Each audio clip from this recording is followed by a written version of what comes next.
Ndino problem yangu ndinoitwa Tobias Tagwasha, ndinobva kuNyanga. So far ndinogara ndiri kumaini kumusoro Chikurukozo. Ndaitawo problem yekuti ndine 10 years ndakasangana nenjofu norwisi. Njofu iyi ndakasangana nayo ndirobira kuenda kodzora mombe kumhiri kwerwizi. Mombe yangu yakatengwa mhiri kwerwizi, saka pakubira kudzora mombe ndipo ndakasangana nenjofu iyi. Pakusangana nayo ndakatanga kuona uri mufananidzo wedatya. Uri mufananidzo wedatya uri kumvura shoma, ini ndiri pakati kuti mvura yakawanda iriko, mvura shoma iriko. Saka ndiri pakati pane matombo ekumira. Pamatombo ipapo ndipo njofu yakazobva kumvura shoma kuiuya kumvura yakawanda. Kuuya kwayakaita kumvura yakawanda yakabva yachinja yaita sebhaketi, mufananidzo webhaketi. Waita mufananidzo webhaketi, kumuromo kwebhaketi ndiko kwakazotanga kuita kunge sort of mombe iri kuzvara. Pakudaro ndiri mukuyewa nekumukutarisa ndipo ndakaona parizobuda musoro wemunhu kumuromo webhaketi. Mumuromo macho panovhara chivharo pebhaketi paibuda mapfudzi kuratidza kuti munhu. Ndiri mukutarisa ndachifunga kuti munhu anogona kunge aruwerera, munhu chakanzwa munhu ainzimuka musi aruwerera ingozi. Handinai kuziva kuti injofu. Pakazouya munhu wechikadzi akakwanisa kundinunura kuti wakamira nechikara, asi asati asvika ndipo ndakarohwa nemvura kubva pachesti kudzika zasi. Ndasvibidzwa mhiri ndipo ndakazodzoka kutaura nevabereki. Mumashure ndataura nevabereki, vabereki vakabva vafambawo ataenda Bhowera nevabereki vangu. Avaudzwa kunzi kuna mabrothers angu 2 aida musikana 1. Saka mumashure mamukoma waida musikana 1 kuna mukoma wekwaba munini namukoma wangu inini.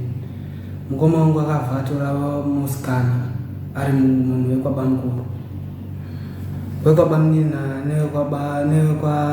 nababa munini wacho varwadziwa, vasvika pakugangira mukadzi aerera. Mukadzi uyu paakaerera haashimuka, so akumuka arikuti ndinoda murume. Saka pakumuka ndinoda murume akumuka aenda kumba kwavo kwaakaberekwa. Aenda kumba kwavo kwaakaberekwa, zvikanoneka kumba kwavo dzoka kunhu kwaakaurayiwa. Adzoka kumba kwedu kwaakaurayiwa, kumusha kwedu kwaakaurayiwa. Wakauraya wacho vakuzva vati murume wako takakupa kudhara. Ndini ndakatsidzirwa kuti handifani kunge ndine mukadzi, mukadzi ndinaye kudhara. Saka mumashure mekunge ndatora mukadzi wangu inini 2024 2 June, mukadzi wangu akabva ati inini ndakawata kuma3 mambakwedza nekuma4 ndiyo nguva ndaitanga kunetsana nemufu. Auya muhope dzangu ndakarara. Mufu uyu paanouya kuhope dzangu ndakarara anouya ari kutaura kuti ndakaurayiwa. Atanga kuti ndakatsidzirwa iwewe muhope nehama dzako, saka iwewe ndiwe murume wangu. Atanga kubata nhengo yangu kusikarudzi. Saka mumashure mekunge ndinorwara ndipo ndinonetsana naye kuti andisiye sikarudzi. Saka ndiwo manzwira akazoita mukadzi wangu inini kusvika taparadzana nemukadzi tezvara achifonera baba wangu inini kuti wana varikugara runetsana kuno, nenyaya yekuti umwe wacho akarwara anosvika pakuti kurowana neumwe mukadzi. Saka zvadaro ndipo pakuti ndazoudza baba kuti mukadzi aenda. Baba akati kana zviri kunetsa siyana naye mukadzi, asi inini mukadzi wangu ndinomuda. Baba wakatouya kunedziwa, wadaidzirwa namukoma wandaigara naye nedziwa kurwara kwangu inini. Wakauya tikaenda kufambira nyaya dzangu. Tafambira nyaya dzangu ndipo pawakaudzwa kunzi kuna mukomana mudzinza menyu mune ushereketwa, kune mufi ari kuda murume. Saka baba mumashure mekunge audzwa wakabva vandouya wanyarara. Wakauya wakamboita kakutaura havazonoguma wanyarara. Saka mumashure mekunge wanyarara inini handachitanga kufamba kuenda kuchechi yekwamarange kune mukuru wekwamarange. Handaenda kumukuru wekwamarange. Mukuru wekwamarange akati pauda jena ndebvu, hazviiti kuti imimi mega muri wana totaura nyaya yakakura kudai. baba adaidzwa kumfakosi. Baba akati tinosangana kumanika bridge. Taenda kumanika bridge, baba kuti chienda iyi. Baba akati atuma mukoma ane 30 years. Mukoma akanzi aiwa usijera ndemvuba. Saka ini ndazoona kuti ndoramba ndinonetseka kusvika pari ndinonetseka. Reke ndimbomire cheche kwaMarani. Kumira manera cheche kwaMarani. Ndakandona nhasi ndinondorwara. Ndinototi ndiri kubasa kwandiri ndinofuma ndakasunga makumbo. Kunziwa iyi ari mhanya kutoenda kudziwa kumvura ndinenge ndiri kundomuka ndiri munhu wekuti ndinopedzera kundonzwa kunzi uya nemiti yandakakudza.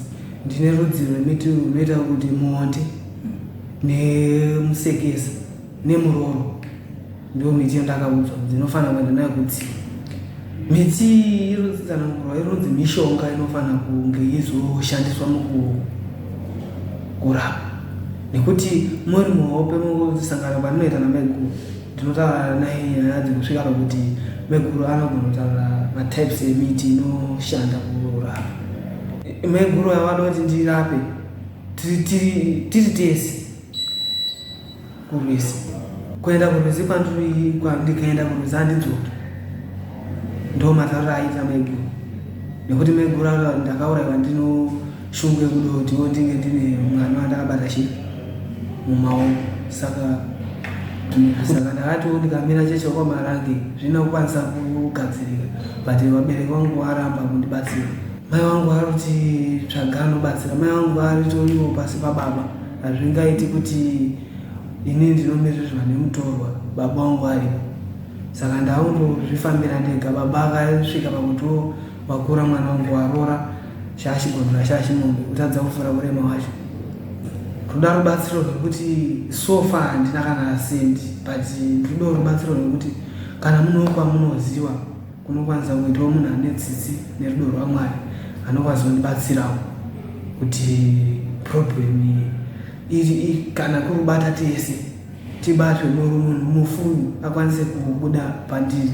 Rubatsiro kusvika ndatorawo mukadzi wangu handina imwe option, handidi kuita chipari chekuti nditsvage mumwe mukadzi uye wandakapiwa handizivi kuti ndakamupirwa naMwari. Ndinondomuda mukadzi wangu akada.